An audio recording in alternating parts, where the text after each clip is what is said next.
আজকে 13 ফেব্রুয়ারি শুক্রবার, আরবি হলো 25শে শাবান। আর যদি আরবি 25শে শাবান হয় তাহলে আগামী মঙ্গলবার 17 ফেব্রুয়ারি দিবাগত রাত 29শে শাবান হবে। আগামী মঙ্গলবার দিবাগত রাতে যদি চাঁদ দেখা যায় তাহলে ওই রাতে তারাবি হবে, আর বুধবার রোজা মুখে থাকবে। আর যদি এখন মঙ্গলবারে চাঁদ দেখা যায় না তাহলে 18 ফেব্রুয়ারি অর্থাৎ বুধবার দিবাগত রাত 30শে শাবান পরিপূর্ণ হবে। আর ওই বুধবার রাতে তারাবি শুরু হবে, বৃহস্পতিবার রোজা মুখে। আল্লাহর রাসূল সাল্লাল্লাহু আলাইহি সাল্লাম কোন দেশের চাঁদ দেখার উপর নির্ভরশীল হওয়ার জন্য বলেননি, বরং বলেছেন যে তোমরা রোজা রাখো সুমু লিরুয়াতিহি ওয়াফতিরু লিরুয়াতিহি আও কামা ক্বালা আলাইহিস সালাতু ওয়াসসালাম। আল্লাহর রাসূল সাল্লাল্লাহু আলাইহি সাল্লাম বলে দিয়েছেন তোমরা রোজা রাখবে চাঁদ দেখে, আবার ঈদ উদযাপন করবে চাঁদ দেখে। প্রস্তুতি হলো যে সামনে রমাদান, এই রমাদানে আমি বেশি বেশি করে রোজা রাখবো, 30টা রোজাই রাখবো। এই রমাদানে বেশি বেশি করে কুরআনে কারীম তেলাওয়াত করব। এই রমাদানে বেশি বেশি করে রমাদানে আমি নফল নামাজ পড়ব, জামাতের সহিত নামাজ আদায়। মা বা'দু ফাউযু বিল্লাহি মিনাশ শাইতানির রাজীম। বিসমিল্লাহির রাহমানির রাহিম। ইয়া আইয়ুহাল্লাযীনা আমানু কুতিবা আলাইকুমুস সিয়ামু কামা কুতিবা আলাল লাযীনা মিন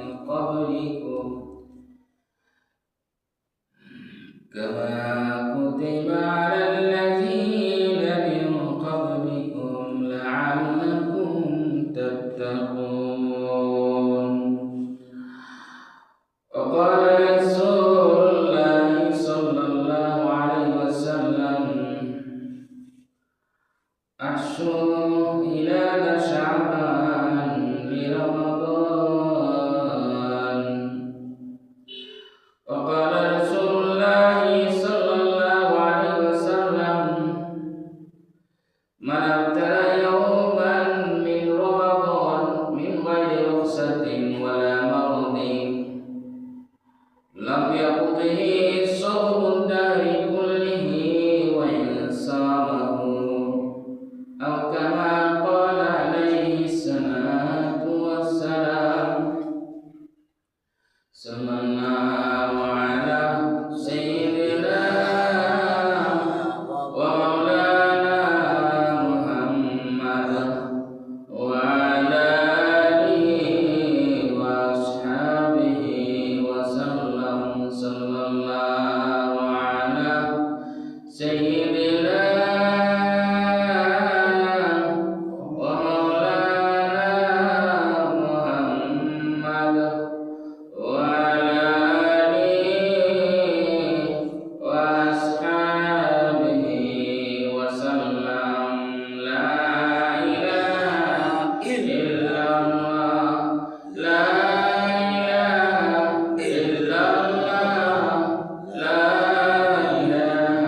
إلا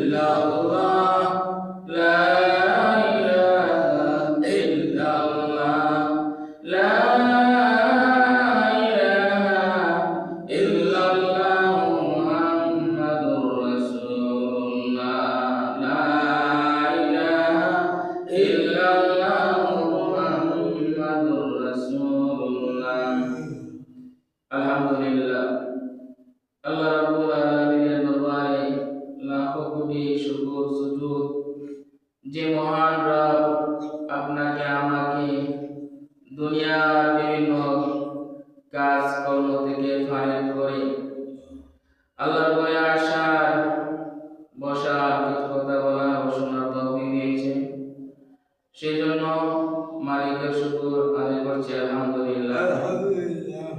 মুআজ্জাজ হাজিরিন, মুকাররম মুসল্লিন ইকরাম, আজকে 13 ফেব্রুয়ারি শুক্রবার, আরবি হলো 25শে শাবান। আর যদি আরবি 25শে শাবান হয় তাহলে আগামী মঙ্গলবার 17 ফেব্রুয়ারি দিবাগত রাত 29শে শাবান হবে। আগামী মঙ্গলবার দিবাগত রাতে যদি চাঁদ দেখা যায় তাহলে ওই রাতে তারাবি হবে, আর বুধবার রোজা মুখে থাকবে। আর যদি এখন মঙ্গলবারে চাঁদ দেখা যায় না তাহলে 18 ফেব্রুয়ারি অর্থাৎ বুধবার দিবাগত রাত 30শে শাবান পরিপূর্ণ হবে।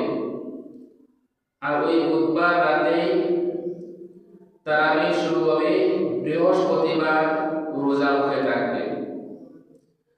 একদায় রমাদানের রোজা শুরু হওয়াটা এটা হলো চাঁদের উপর নির্ভরশীল। চাঁদ দেখে রোজা রাখার জন্য, আবার চাঁদ দেখে ঈদ উদযাপন করার জন্য আল্লাহ রাসূল সাল্লাল্লাহু আলাইহি সাল্লামের নির্দেশ রয়েছে। সুতরাং আমরা সবাই চাঁদ দেখার চেষ্টা করব, কিন্তু বর্তমান সমাজে দেখা যায় যদি সৌদি আরবে চাঁদ দেখা যায় তাহলে মোটামুটি বাঙালি এক ধরনের ফাইনাল হয়ে যায় যে পরের দিন বাংলাদেশে চাঁদ দেখা যাবে।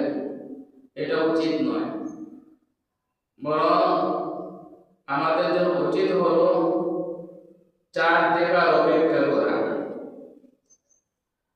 তো সামনে রমাদান,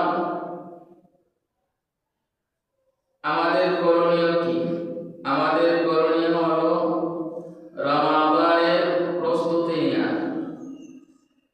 যেভাবে আল্লাহ রাসূল সাল্লাল্লাহু আলাইহি সাল্লাম রমাদানের প্রস্তুতি নিয়েছেন সেইভাবে রমাদানের প্রস্তুতি নিতে হবে।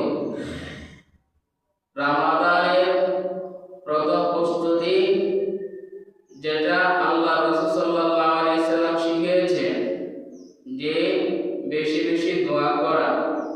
আল্লাহুম্মা বারিক লানা ফি রাজাব ওয়া শাবান, আল্লাহুম্মা বারিক লানা ফি রাজাব ওয়া শাবান ওয়া বাল্লিগনা রমাদান। আয় আল্লাহ, রজব আর শাবান মাস আমাদের জন্য বরকতময় করে দাও, আর আমাদের হায়াতটা রমাদান পর্যন্ত পৌঁছে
রমজানের কতদিন বাকি আছে এটা আমাদেরকে হিসাব করতে হবে।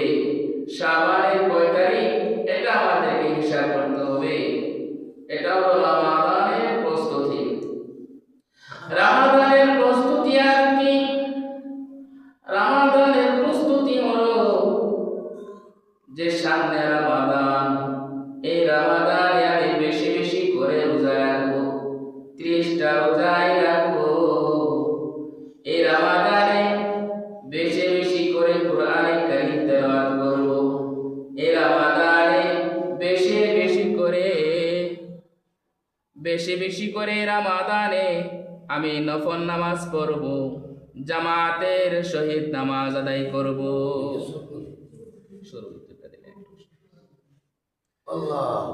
এটা হলো রমাদানের প্রস্তুতি।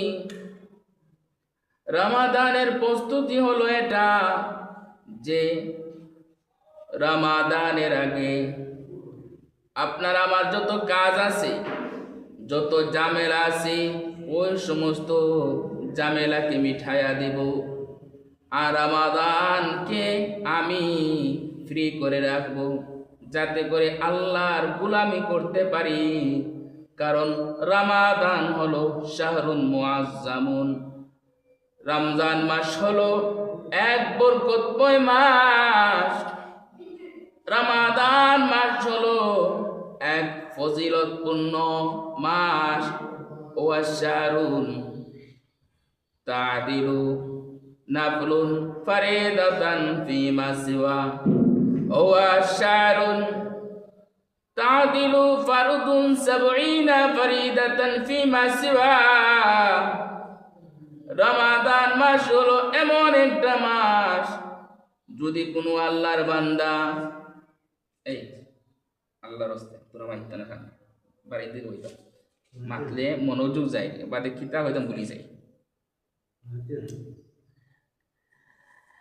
রমাদান হলো এক গুরুত্বপূর্ণ মাস, এমন মাস যদি কোনো আল্লাহর বান্দা এই রমাদান মাসে একটা নফল আদায় করে, তাহলে অন্যান্য মাসে এক ফরজ আদায় করলে যেই সওয়াব, এই পরিমাণ সওয়াব সে পেয়ে যাবে।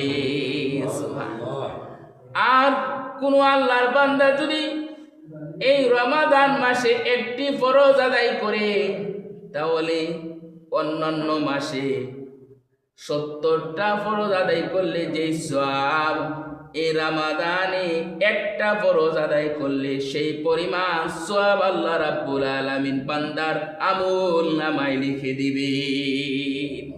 এত ফজিলতপূর্ণ রমাদান মাস শুধু নেকির মাস, এটা হলো সিজনের মাস। কিসের সিজন?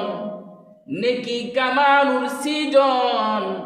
দেখবেন যারা ব্যবসায়ী আছেন, ব্যবসার সিজন আসার আগে তারা বিভিন্ন প্রস্তুতি নেয়, যাতে করে ব্যবসার সিজনে কোনো ঝামেলা না হয়।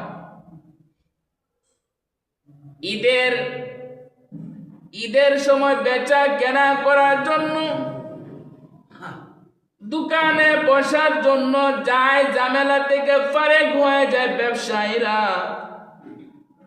তারা মনে করেন যে ঈদ উপলক্ষে বিক্রি হবে, বিভিন্ন অনুষ্ঠান উপলক্ষে কেনা বেচা হবে, ব্যবসায়ীরা প্রস্তুতি নেয়।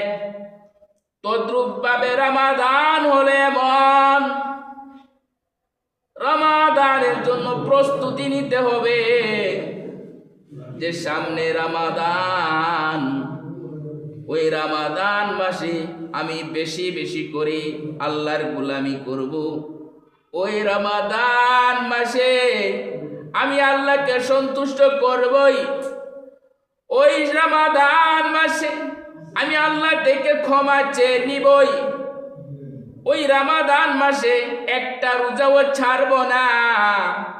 এই হিম্মত আপনাকে আমাকে করতে হবে। এখন দেখা যায় যে রমাদান আসলে যে আমরা কি করি, অলস হয়ে পড়ি। অনেকে তো ফরজ রোজা রাখে না। এজন্য সাহস করতে হবে। সামান্য গ্যাস্ট্রিকের বেদনা, সামান্য অসুস্থ হয়ে গেলে রোজা ছেড়ে দেয়, ওই সমস্ত ওজর গ্রহণযোগ্য হবে না। বরং রোজা কখন ছাড়া যাবে? যখন বিজ্ঞ ডাক্তাররা আপনাকে বলবে যে আপনার রোজা ছাড়তে হবে। যদি রোজা না ছাড়েন তাহলে আপনার অসুস্থ বেড়ে যাবে। অথবা ডাক্তাররা যদি বলেন আপনি যদি রোজা না ছাড়েন আপনার প্রাণহানির আশঙ্কা আছে, তখন রোজা ছাড়তে হবে। কিন্তু যখন সুস্থ হয়ে যাবেন ওই রোজাগুলো কাজা করে নিতে হবে। কিন্তু আমার বাবাজিরা, যুবক ভাই, এখন তো আমরা মনে যদি একটু আসে যে আমি অসুস্থ হয়ে যাব, রোজা ছেড়ে দে, আমি অসুস্থ হয়ে গেলাম, আমার মনকে জিজ্ঞাসা করব, মন বলে দিবে আপনি রোজা রাখতে পারবেন কিনা। আল্লাহর হাবিব বিভিন্ন বিষয়ে বলতেন ইস্তাফতি কালবাক, তুমি তোমার মনকে জিগাও, তুমি তোমার মনকে জিজ্ঞাসা করো, আরে তুই তো অসুস্থ হলি, রোজা রাখতে পারবে কিনা।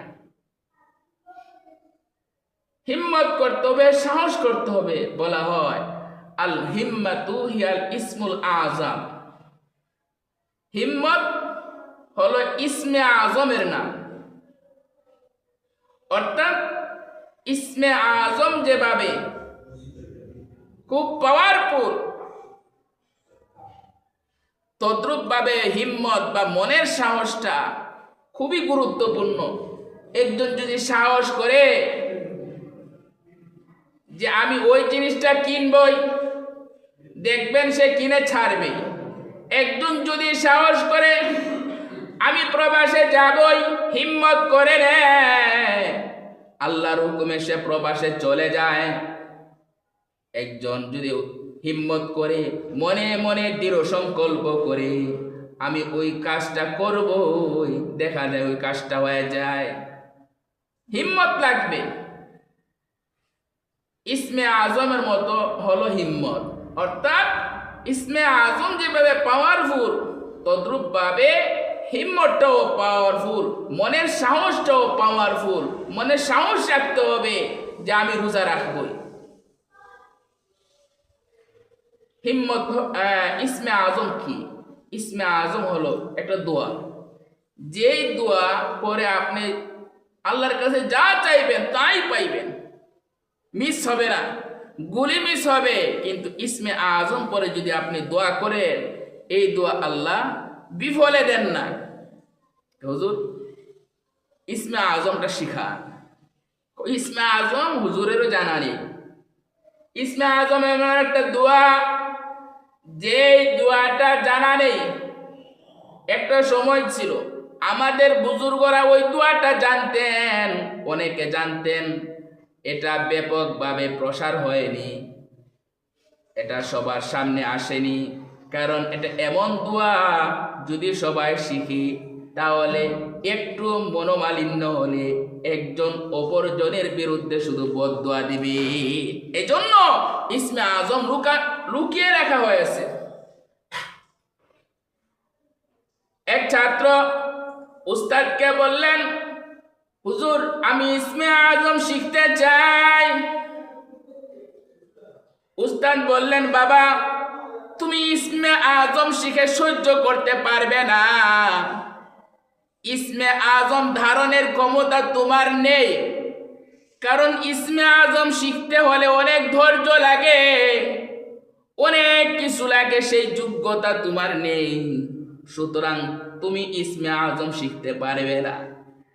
ছাত্র বলল, হুজুর আমি পারবো। খুব জোর করতে লাগলো যে হুজুর আমাকে শিখাতেই হবে, ইসমে আজম কি জিনিস। তখন উস্তাদ বললেন, আচ্ছা ঠিক আছে, তুমি ইসমে আজম শিখবে, তবে তোমাকে একটা কাজ করতে হবে।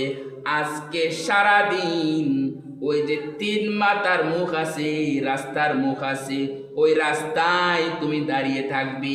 যাও ওই রাস্তায় গিয়ে, রাস্তার যে মুখ আছে ওই মুখে তুমি দাঁড়িয়ে থাকো, আর যা যা দেখবে আমাকে এসে বলবে। ওই যুবক রাস্তার মোড়ে চলে যায়, বিভিন্ন ঘটনা দেখতে থাকে।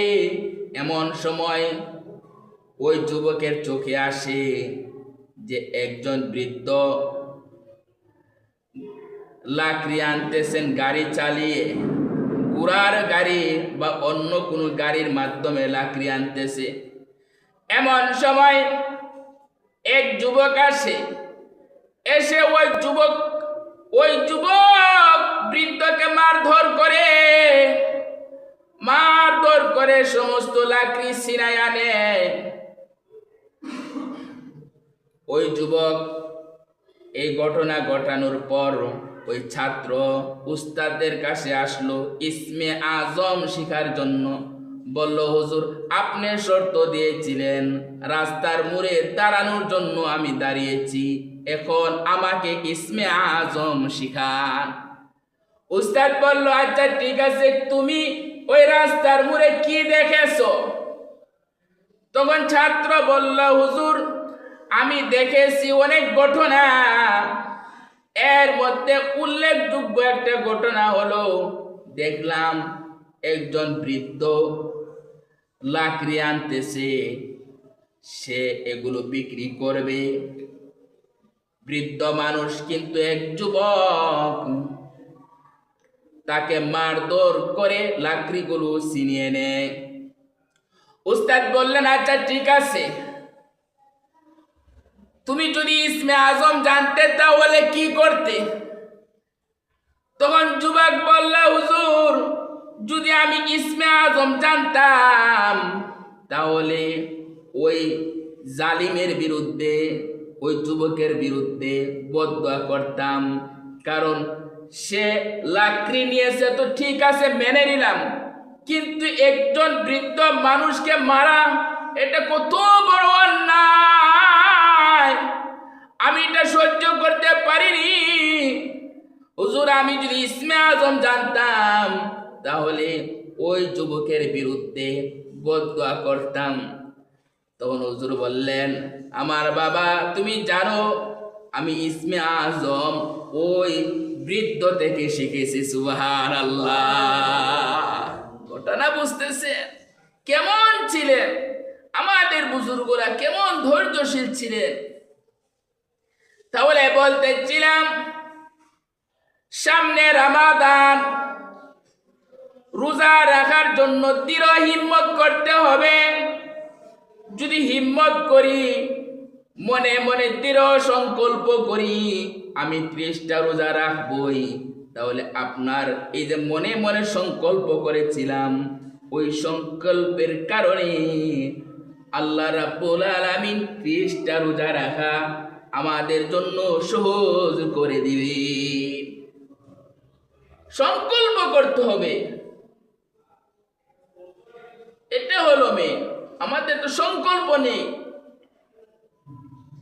দেখা যায় অনেক মুসলমান আছে, রোজা রাখার শক্তি আছে, যুবক দিন দুপুরে খাবার খাচ্ছে, রোজা ছেড়ে দিচ্ছে, অথচ আল্লাহর হাবিব মুহাম্মাদুর রাসূলুল্লাহ সাল্লাল্লাহু আলাইহি ওয়াসাল্লাম বলেন, মান আফতারা ইয়াওমান মিন রমাদান, মান আফতারা ইয়াওমান মিন রমাদান লাম ইয়াকদিহি সাওমুদ দারি কুল্লিহি ওয়া ইন সামাহু আও কামা ক্বালা আলাইহি সালাতু ওয়াসসালাম। আল্লাহর হাবিব মুহাম্মাদুর রাসূলুল্লাহ সাল্লাল্লাহু আলাইহি সাল্লাম বলেন, যে রমাদানের একটা রোজা ছেড়ে দিল, মিন গায়রি রুখসাতিন ওয়ালা মারাদিন, এই যে রোজা সে ছেড়ে দিয়েছে, এই রোজা ছাড়ার জন্য শরীয়তে তাকে কোনো রুখসত দেয়নি। আবার সে অসুস্থ নয়, এমন অসুস্থ নয় যে অসুস্থের কারণে তার প্রাণহানি হবে, এমন অসুস্থ নয় যে রোজা রাখলে তার অসুস্থতা বেড়ে যাবে, বড় কোনো বেমার নয়, বরং সামান্য গ্যাস্ট্রিকের বেদনা আর সামান্য তাপ উঠেছে, সর্দি কাশি হয়েছে, এই সমস্ত কারণে ওজর ছাড়া সাধারণ রোগের কারণে যে রোজা ছাড়বে, আল্লাহর হাবিব বলেন সারা বছর যদি, সারা জীবন যদি সে কাজা করে, তাহলে সে একটা রোজার ফজিলত পাবে না। আল্লাহ, এত ফজিলত রমাদানের রোজা আমাদের উপর ফরজ। যারা বালেগা আকেলা বাড়ি ঘরে থাকেন, সফরে নয়, তাদের উপর রমাদানের রোজা রাখা ফরজ। আল্লাহ রাব্বুল আলামিন বলেন, ইয়া আইয়ুহাল্লাযীনা আমানু কুতিবা আলাইকুমুস সিয়ামু কামা কুতিবা আলাল্লাযীনা মিন ক্বাবলিকুম লাআল্লাকুম তাত্তাকুন। আল্লাহ বলেন, হে ইমানদারের দল শুনো, কুতিবা আলাইকুমুস সিয়াম, তোমাদের উপর রোজা রাখাকে ফরজ করা হয়েছে। আল্লাহ বলেন, এই যে তোমরা রোজা রাখতেছো, এটা কঠিন কোনো বিষয় নয়, এই আমল যে কঠিন তা নয়। এই রোজা রাখা শুধু তোমাদের উপর ফরজ ছিল না, শুধু তোমরা রোজা রাখছো না, বরং কামা কুতিবা আলাল্লাযীনা মিন ক্বাবলিকুম, আল্লাহ বলেন পূর্ববর্তী উম্মতরাও রোজা রেখেছে। আল্লাহ বান্দাদেরকে কত সান্ত্বনা দিতেছে, রোজা রাখার জন্য উৎসাহ দিয়ে বলতেছেন যে রোজা রাখো, এটা তো সহজ বিষয়, পূর্ববর্তী উম্মতেরাও রোজা রেখেছে, কেন রোজা রাখবে? লাআল্লাকুম তাত্তাকুন,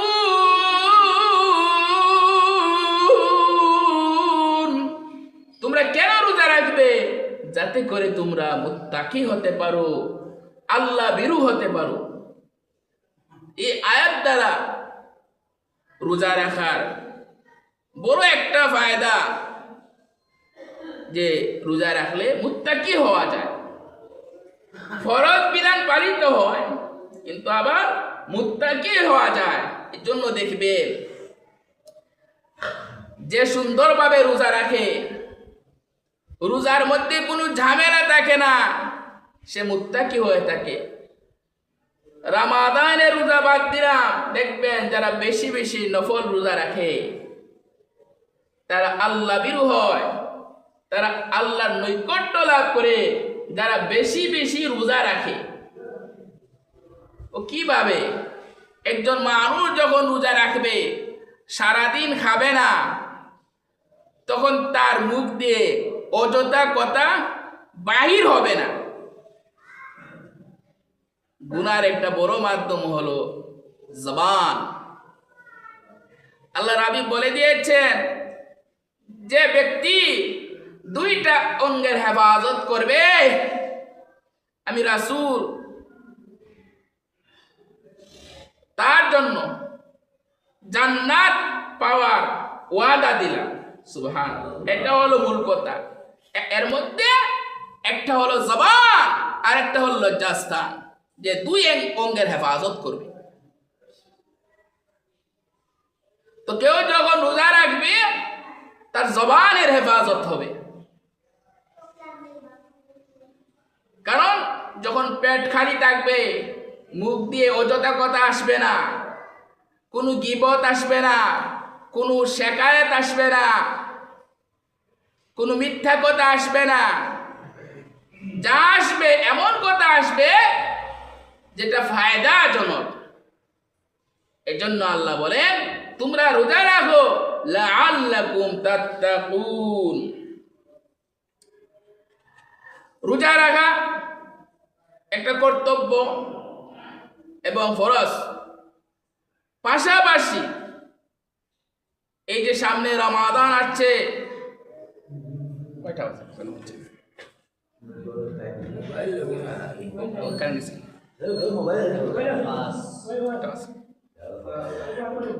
সামনে রমাদান আসছে, ওই রমাদানকে সম্মান করতে হবে। রমাদানকে কেন্দ্র করে খাবারের দোকান দিনের বেলায় খোলা রাখা যাবে না। ওই রমাদানের সম্মান করতে হবে বিভিন্ন আমলের মাধ্যমে। আল্লাহ রাব্বুল আলামিন আমাদের সবাইকে আমল করার তৌফিক দান করুন। সবাই বলি আমিন।